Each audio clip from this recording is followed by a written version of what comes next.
जाहिलों की जाहिलता की हद हो गई। मतलब इन नीलटों का दोगलापन देखिए। ये कहते हैं कि भगवान देवी देवता सब काल्पनिक हैं, पूजा पाठ सब पाखंड है। और फिर कहते हैं, ये कैसे पलटी मारते हैं, कहते हैं कि इनको मंदिर में पुजारी नहीं बनाया जाता, इनको मंदिर में प्रवेश नहीं करने दिया जाता है।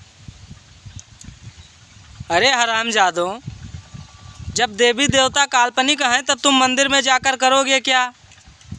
और जब पूजा पाठ पाखंड है तब तुम पुजारी बनकर पाखंड क्यों करना चाहते हो?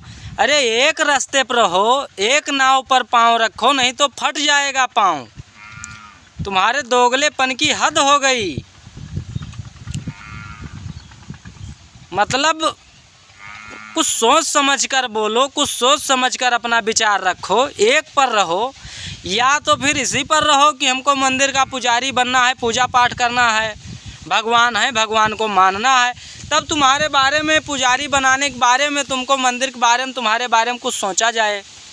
अब तुम एक तरफ कहते हो भगवान काल्पनिक हैं, दूसरी तरफ कहते हो तुमको पुजारी भी बनना है, मंदिर भी जाना है, तो यह दोनों नहीं चलेगा। एक पर रहो तो तुम्हारे बारे में कुछ सोचा जाए, और दूसरी तरफ कहते हैं कि मठों मंदिरों में इतना खजाना है, निकाल कर गरीबों में बांट दिया जाए। कौन से गरीबों में बांट दिया जाए भैया? कौन से गरीबों में बांट दिया जाए? कहते हो कि तुमको और तुम्हारे पूर्वजों को मंदिर में कभी जाने ही नहीं दिया गया। तो जब तुमको मंदिर में जाने नहीं दिया गया तो तुमने कभी मंदिर पर चढ़ावा नहीं चढ़ाया, 1 रुपया दान भी नहीं किया होगा। जब तुम गए नहीं, जाने ही नहीं दिया गया, तो तुम किया भी नहीं होगा तुम्हारे पूर्वजों ने। तो उस पर तुम्हारा तो कोई हक है नहीं, तुम्हारी बपौती तो है नहीं कि निकाल कर तुमको बांट दिया जाए। दूसरी बात, अगर तुम मंदिर पर जाने वाले गरीबों की बात कर रहे हो, तो जो मंदिर पर दान करके आता है वो गरीब थोड़े है। उसके पास था तब तो वो दान दिया, जिसके पास होगा ही नहीं, खुद ही भिखारी होगा, वो दान क्या देगा किसी मंदिर मस्जिद पर?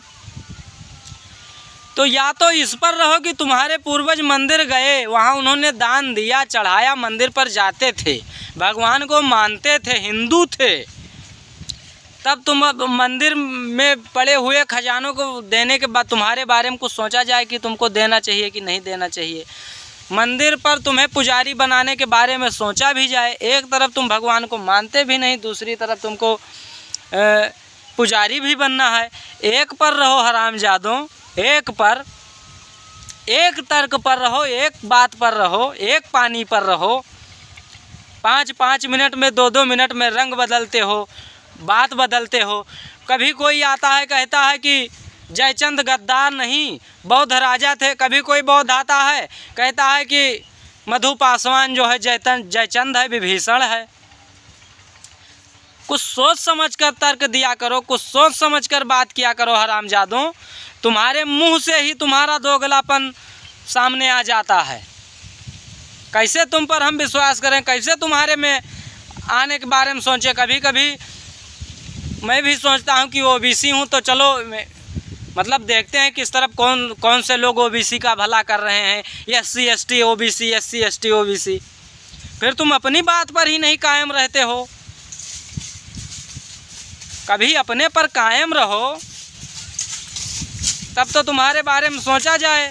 जय सिया राम, जय हिंद, जय भारत।